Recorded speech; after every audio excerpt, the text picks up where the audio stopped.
প্রিয় বন্ধুরা, করবিস কিচেন চ্যানেলে স্বাগত। চলে এসেছি স্ন্যাক্স হিসেবে যদি এরকম চটজলদি ঘরোয়াভাবে বানানো যায় রেসিপি, তাহলে আর বাজার থেকে কিনতে হয় না। লোভনীয় ফুচকা। আর 8 থেকে 80 সবাই মোটামুটি এই রেসিপিতে একদম আসক্ত। আর ফুচকা তো মোটামুটি সন্ধেবেলা হলে কোনো কথা হবে না। আমার তো খুব প্রিয়, পরিবারের সবার জন্য বানিয়ে ফেললাম। টক জল থেকে সমস্ত কিছু খুব অল্প সময়ে অল্প উপকরণে বানিয়ে ফেলবেন ঘরোয়াভাবে, দারুণ টেস্টি। চলুন দেখাই। এই টেস্টি ফুচকার জল যেটা সবারই খুব প্রিয়, গোল গোল গরম গরম বড় বড় ফুচকা ইনস্ট্যান্ট বানিয়ে নিতে পারবেন। আর এই আলু মাখা, যেটা সবথেকে বেশি টেস্ট নিয়ে আসে ফুচকার।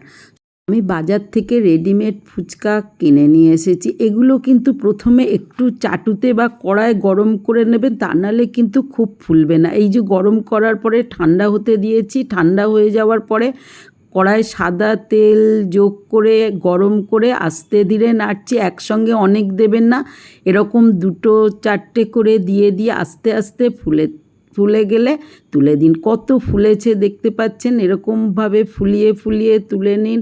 বাজার থেকে ফুচকা খাওয়া আর ঘরের ফুচকা খাওয়া কতটা হেলদি, টেস্টি আর আনলিমিটেড খাওয়া যায় আর কথা হবে না। সমস্ত ভেজে নিয়েছি। 1 গামলা ফুচকা বন্ধুরা।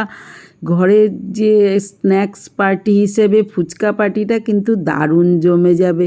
এর সঙ্গে মশলা ধনে জিরে একটু শুকনো লঙ্কার গুঁড়ো ভেজে নিয়েছি। আলুগুলো বয়েলড নিয়েছি। এই আলুগুলো খোলা ছাড়িয়ে একদম রেডি, ইনস্ট্যান্ট। এগুলো সিদ্ধ করে রাখলে সন্ধেবেলায় বানিয়ে ফেলতে কোনো অসুবিধা হবে না। ঠান্ডা ঠান্ডা আলুগুলোর সঙ্গে মোটামুটি একটুখানি কাঁচা লঙ্কাও বয়েলড করে নিয়েছিলাম। বয়েলড আলু আর কাঁচা লঙ্কাগুলো এখন একসঙ্গে মেখে ফেলবো। তার আগে লবণের সঙ্গে কাঁচা বয়েলড লঙ্কাগুলো একটু মেখে নিচ্ছি, এতে কিন্তু মাখতে সুবিধা হবে। আর যে যেরকম ঝাল খাবেন দেবেন। আর গুঁড়ো মশলা ধনে জিরে লঙ্কা গুঁড়ো, যেহেতু শুকনো লঙ্কা ভেজে গুঁড়ো করা, সেই মশলা যোগ করেছি। আর দিয়েছি হেলদি টেস্টি লেবু। আহা গন্ধরাজ, যার গন্ধে ফুচকার স্মেলটা দারুণ টেস্ট নিয়ে আসবে, বাজারের মতো। এবার আস্তে ধীরে মেখে নিন এইভাবে। আহা, হাতে মাখার কি টেস্ট। আগে ভাবতাম বাজারের মতো হয় না কেন, কিন্তু ঠিকমতো খুবই কম উপকরণে ওরা মাখে, তাও এত সুন্দর হয়। আর ঘরোয়া জিনিস দিয়ে বানালে সেটা কতটা হেলদি হয় জানেন। এইভাবে আলু মাখলে কিন্তু আলুর চপও দারুণ জমে যায়। সুতরাং রেডি আমার মাখাটা। এবার একটু সবশেষে দিয়ে দিন তেঁতুল জল। তেঁতুল জল দিলে তো আর একটু ভেজে নেওয়া মশলা উপর থেকে আর একটু ছড়িয়ে দিলাম, দিয়ে মেখে রেডি করে নিলাম। লবণ টবণগুলো একটু দেখে নেবেন, একদম মিহি করে মাখবেন। রেডি আমার আলু মাখাটা ফুচকার জন্য। এবার আসি ফুচকার ফেভারিট টক জল।